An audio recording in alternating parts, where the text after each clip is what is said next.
Hey y'all, this is Natasha. So, in the middle of my travels, I am home for a day. So I wanted to just give my hair a good treatment while I was here at home. So I did a pre-poo last night, and then I shampooed, and then I did a conditioner. I used my Giovanni Direct Moisture Leave-In Conditioner. I added some Ayurvedic powders. I added my honey and my coconut oil. Put that on, and I sat up under my steamer. Now what I did differently, well, not so different, but I made sure I did my hair in sections this time. So when I did the pre-poo, you know, I put the coconut oil on, and then I rubbed it in. Then I went ahead on and twisted them up. And when I shampooed in this little section, twisted up, you know, kept it twisted up or twisted back up.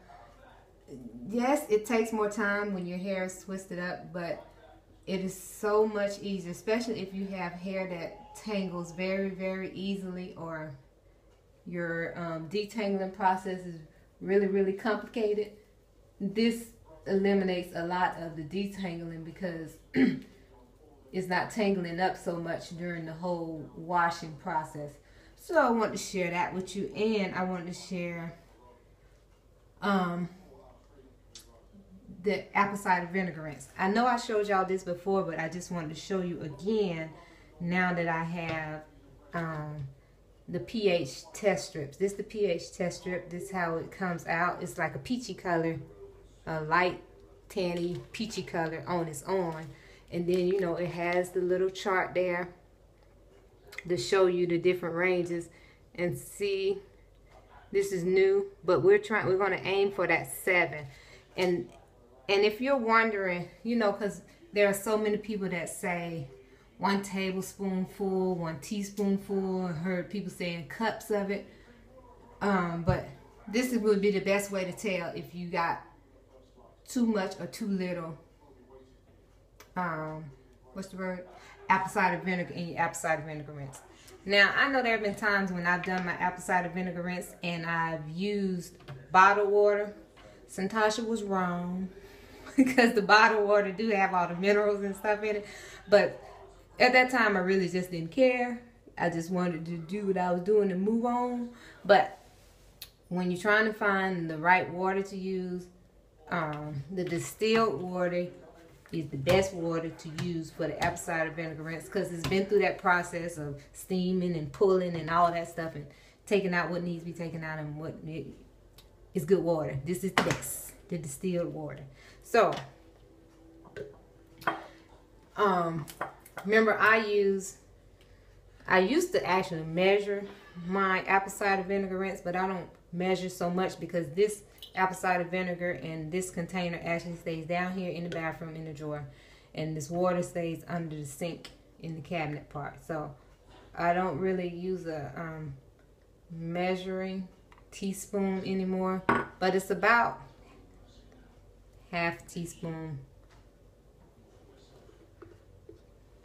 See, it's that much. Can y'all see that? Yeah, it's that much. It's not much at all. I use 1 capful, and then the rest I use the distilled water. Doop. And you know, this is the difference between some people's hair that have that little shine, that little sheen. This is what gives them that difference, because it does go in and close down that cuticle. And so I do this, I shaky. And then what I'm going to do differently today is the actual pH test.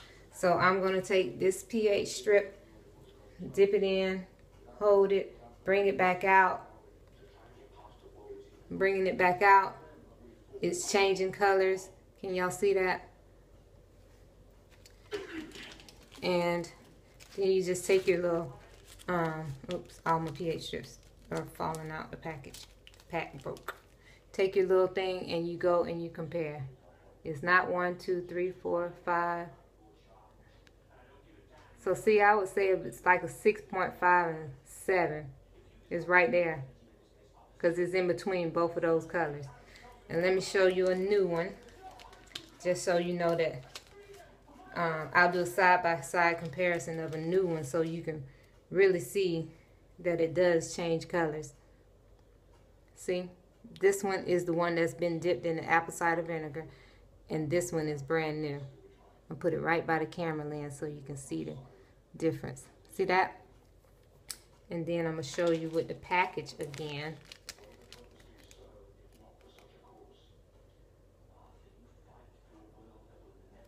Actually, it might be even be like a 5.5. Yeah, more like a 5.5. See that? It falls right in between that 5 and 6. So the pH range of this apple cider vinegar rinse is 5.5. This is the new strip. So that is a very good pH range for your apple cider vinegar rinse, especially since you're leaving it on your hair. Remember, you're not rinsing it out. So I just wanted to share that with y'all. So if you're leaving that apple cider vinegar rinse on your hair, 1 capful seems to be just enough. I mean, just enough, because that's what you're trying to do, trying to restore the pH of your hair. Just balance and get it back. So what I do from here is I just squeeze it on.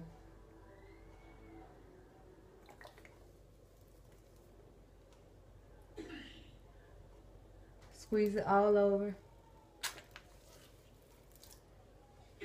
And because I'm still working in sections, I'm going to twist it right back up. And then I'm going to do the other sections, and that's it. If you have any questions, y'all know y'all can ask me the questions and I'll give you the answers. And just remember, I am doing a lot of traveling these here few months. I'm only home for today and I leave back out tomorrow, so I will answer you. All right, I'll talk to y'all later. Bye-bye.